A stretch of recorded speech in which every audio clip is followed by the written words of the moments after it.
बागेश्वर जिले में आयोजित उत्तरायणी मेला चरम पर चल रहा है। दूसरी बार बागेश्वर के उत्तरायणी मेले में कुश्ती के विराट दंगल का आयोजन हुआ, जिसमें उत्तराखंड समेत अन्य प्रदेशों के पहलवानों ने भी अखाड़े में अपने दांव पेच दिखाए। पहलवानों ने अपने दांव पेच दिखाकर जनता को तालियां बजाने के लिए मजबूर कर दिया।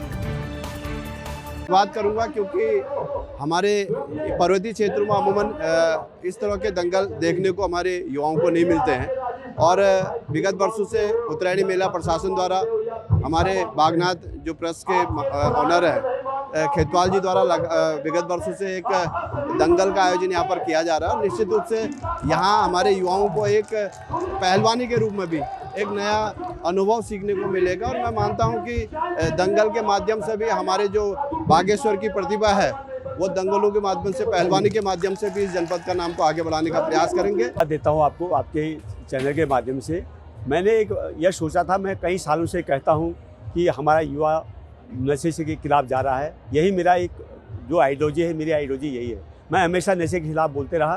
तो मैंने कहीं देखा है कि जो ये लोग जो दंगल में आ रहे हैं, ये पहलवान दूध पीते हैं, ये बॉडी बनाते हैं और अपना रोज़गार भी करते हैं। ये नहीं कि ये दंगल में आ रहे हैं तो कुछ नहीं करते, ये अपना काम भी करते हैं। तो मैं युवाओं से निवेदन करना चाहता हूँ आप चैनल के माध्यम से, वो जो है इसी माफिक एक लोहा जो हमारी जवानी है, उत्तराखंड की जो पानी है, उसमें जो हमारा पहाड़ का लड़का भी अगर मजबूत बनेगा तो अपना स्वरोजगार भी करेगा, वो अपना काम भी करेगा। 30 से 40 पहलवान पहुँचे, हरियाणा, पंजाब, उत्तराखंड, उत्तर प्रदेश और हमारा हनुमानगढ़ी के बाबा पहलवान इस उत्तरायणी मेले में बागेश्वर में पहुँचे हैं। मैं बधाई देना चाहता हूँ बागेश्वर के तमाम पदाधिकारियों से और हमारे सुरेश केतवाल जो नगर पालिका अध्यक्ष रहे, उन्हीं की देन है ये प्रोग्राम यहाँ पर हुआ है। उत्तराखंड कांग्रेस प्रदेश प्रभारी कुमारी शैलजा सोमवार को पार्टी कार्यालय पहुंचे और उन्होंने सभी पार्टी कार्यकर्ताओं से कहा कि आपसी मतभेद भुलाकर चुनाव की तैयारी में जुट जाएं। वहीं बीजेपी की प्रदेश प्रवक्ता हनी पाठक का कहना है कि नवनियुक्त प्रदेश प्रभारी ने उत्तराखंड में पता कर लिया है कि कांग्रेस अभी तक यहाँ निराधार रही है। उन्होंने माना है कि कांग्रेस यहाँ पर कोई कार्य नहीं कर रही थी। देखिए ऐसा है, इससे ये साबित होता है प्रभारी शैलजा कुमारी जी के जवाब से कि उन्होंने पता कर लिया है कि कांग्रेस अब तक यहाँ पर निराधार रही है, किसी कार्य के लायक नहीं रही है। तभी उन्होंने ये बात कहा कि अब आपसी मनमुटाव भुलाकर चुनाव की तैयारी में लगना चाहिए। मतलब इससे पहले वो भी मानती हैं कि कांग्रेस यहाँ पर कोई कार्य नहीं कर रही थी, सिर्फ अपने अंदर खाने सिर्फ फुटाफुटौल कर रही थी। बल्कि शैलजा जी को तो मैं एक राय देना चाहूँगी कि उनको ये बात भी पूछनी चाहिए अपने कार्यकर्ताओं से और नेताओं से कि इधर उधर की बात न कर, ये बता कि काफिला क्यों लुटा कांग्रेस का। तो उनको शायद सही और सही तथ्यों के साथ जवाब मिल जाएगा कि काफिला आखिर लुटा तो क्यों लुटा।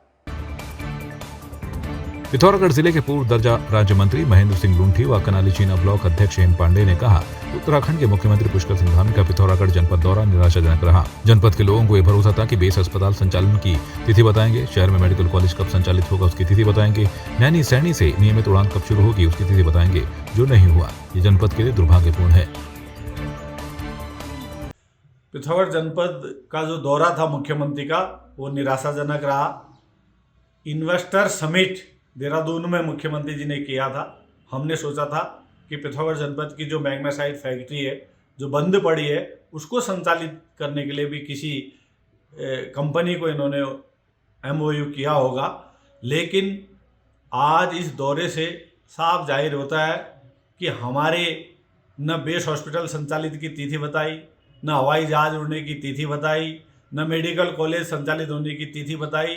सिर्फ महिला समूह को गुमराह कर पिथौरागढ़ जनपद में जिला प्रशासन को अपनी कठपुतली बनाकर, उनका दुरुपयोग कर, दबाव बनाकर गांव-गांव से अधिकारियों को डरा धमकाकर महिलाओं को समूह के माध्यम से पिथौरागढ़ जनपद में बुलाया गया और उन महिलाओं के साथ उनके साथ अन्याय किया गया।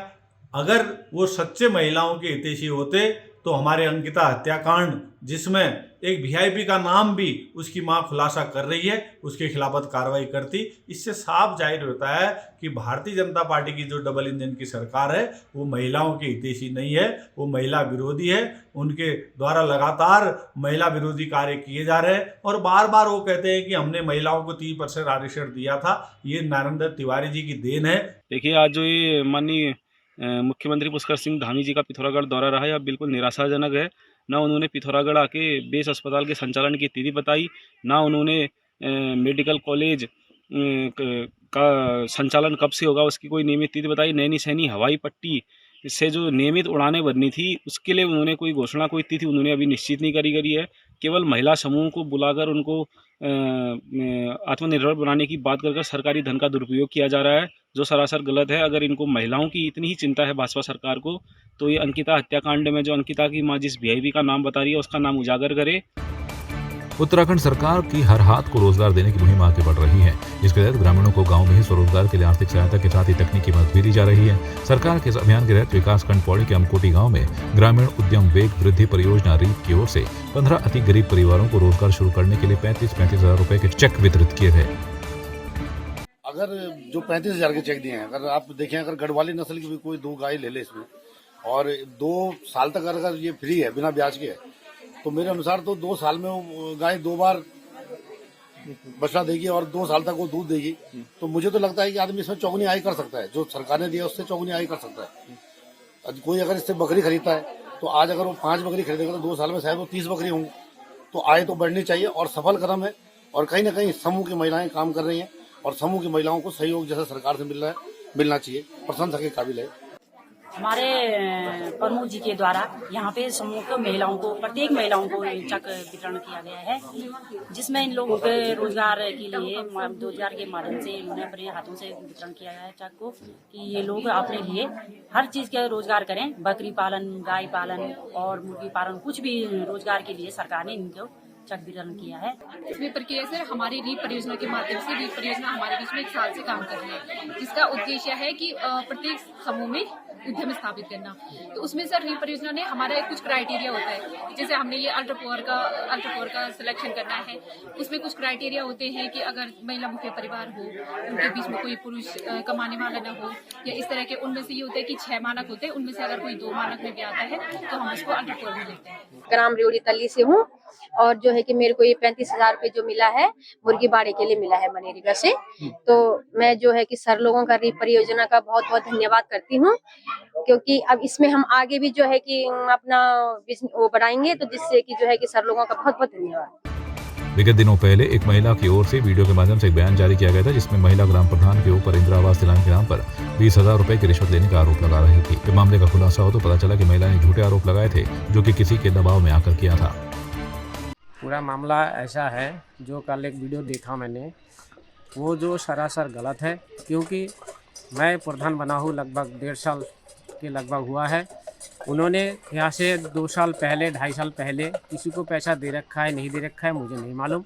उनने किसी के दबाव में आकर जो बयान दिया, वीडियो के माध्यम से देखा मैंने, कि जो है मैंने पैसा लिया। मैंने कोई पैसा नहीं लिया। मैं, ये गरीब लोग हैं, गरीब लोगों को मैं आवास चाहता हूँ कि जो है सही सलामत और कोई बिना धनराशि दिए आवास मिल जाए। मैं ऐसा कार्य कर रहा हूँ ताकि जो है किसी को कोई धनराशि ना देना पड़े और सही सलामत इनको आवास मिल पाए।